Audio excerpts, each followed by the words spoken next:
गुरु भक्ति योग। गुरु भक्ति योग वेद एवं उपनिषदों के समय जितना प्राचीन है, हृदय की पवित्रता प्राप्त करने के लिए, ध्यान के लिए और आत्म साक्षात्कार के लिए गुरु भक्ति योग की फिलॉसफी गुरु सेवा पर काफी जोर देती है।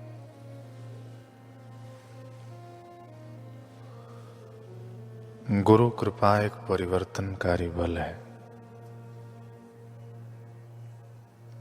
जहां गुरु कृपा है वहां विजय है। आचार्य के पावन चरणों की पूजा करने में और उनके दिव्य आदेशों का पालन करने में ही सच्चा जीवन निहित है। गुरु भक्ति योग के निरंतर अभ्यास द्वारा मन की चंचल वृत्ति को निर्मूल करो।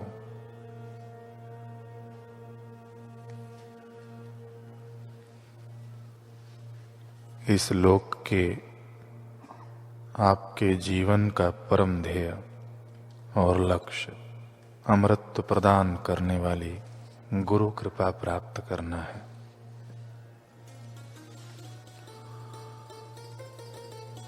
गुरु की सेवा करते समय श्रद्धा, आज्ञा पालन और आत्मसमर्पण, इन तीनों को याद रखो। गुरु सेवा के आदर्श को अपने हृदय में गहरा उतर जाने दो। ज्ञानी गुरु की सहायता से सतत आध्यात्मिक अभ्यास जारी रखो। संत एकनाथ जी महाराज कह रहे हैं कि ध्येय ध्याता ध्यान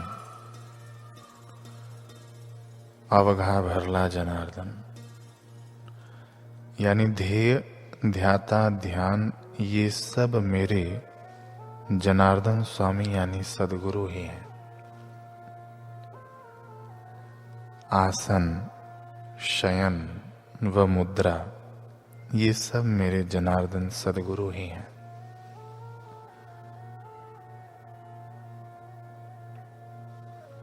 जप, तप, यज्ञ, याग ये सब भी मेरे जनार्दन सदगुरु ही हैं। भुक्ति, मुक्ति तथा स्थावर जगत ये सब मेरे सदगुरु ही हो गए हैं, ऐसा जानो।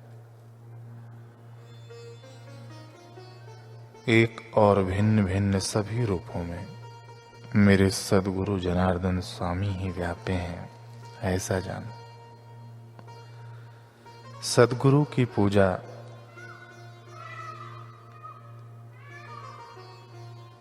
सदगुरु का आदर कोई व्यक्ति की पूजा नहीं है, व्यक्ति का आदर नहीं है,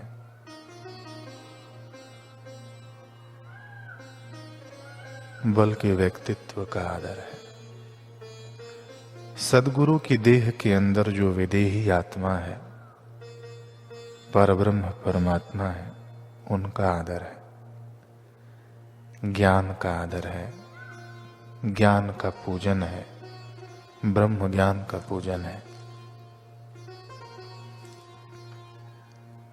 सदगुरु तो यह प्रतीक्षा करते हैं कि ऐसी घड़ियां आ जाएं कि शिष्य बदलकर गुरु के अनुभव से एक हो जाए। इसलिए जिन महापुरुषों ने शिष्यों के, साधकों के उद्धार के लिए संसार में ऐसे मार्ग प्रचलित किए हैं, उन सब को पूरे पूरे हृदय से कृतज्ञता पूर्वक, श्रद्धा पूर्वक हम सब प्रणाम करते हैं।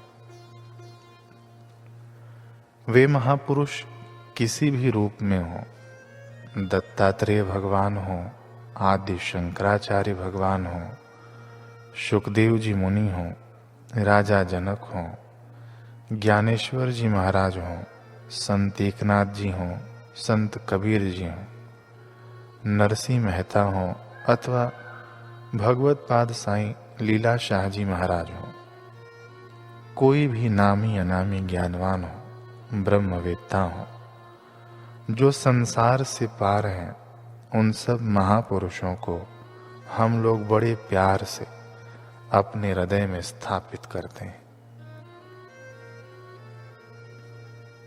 उनके ज्ञान को अपने हृदय में धारण करते हैं।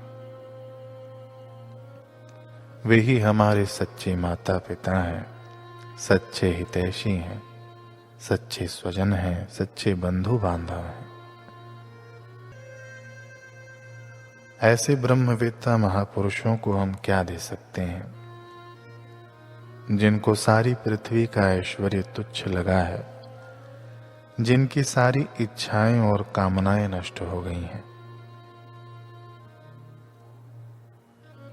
जिन्होंने हमारे लिए अपना सर्वस्व लुटा दिया, जिन्होंने हमारे लिए अपने एकांत को न्योछावर कर दिया, जिन्होंने स्वार्थ संकीर्णता में फंसे समाज को खून पसीना एक करके निंदा आरोप एवं कष्ट सह के भी आत्मिक सुख शांति एवं ब्रह्मरस से सींचने का साहस किया, उन महापुरुषों को हम दे भी क्या सकते हैं।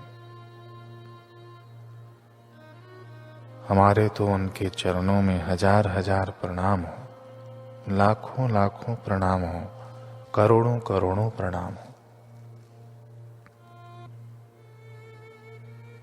असंख्य माता पिता, असंख्य हितैषी वो चीज न दे पाए जो ब्रह्मवेत्ता महापुरुष हमें दे गए। आज उन्हीं के कृपा प्रसाद से समाज में थोड़ी नैतिकता, स्वास्थ्य, आध्यात्मिकता दिखती है। लोग उन्हें नहीं जानते तो लोग अंधे हैं, लोग उन्हें नहीं मानते तो निगुरे हैं, विकारों में उलझे हुए हैं। वे महापुरुष तो सारे ब्रह्मांड के होते हैं। ऐसे सद्गुरुओं के चरणों में अवतारों के भी सिर झुक जाते हैं। तुम्हारे हमारे झुक जाएं तो क्या बड़ी बात है। हे आत्मरामी ब्रह्मवेत्ता सद्गुरु, हमारा हृदय खुला है। आप और आपका ज्ञान हमारे हृदय में प्रविष्ट हो। आपका हम आवाहन करते हैं, आपको बुलाते हैं, आपके ज्ञान को हम निमंत्रण देते हैं।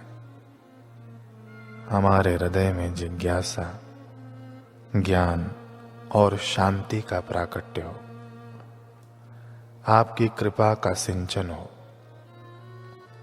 हमारा हृदय उत्सुक है। आप जैसे ब्रह्मवेत्ता के वचन हमारे हृदय में टिके, यही हम सबकी प्रार्थना है। गुरु भक्ति योग।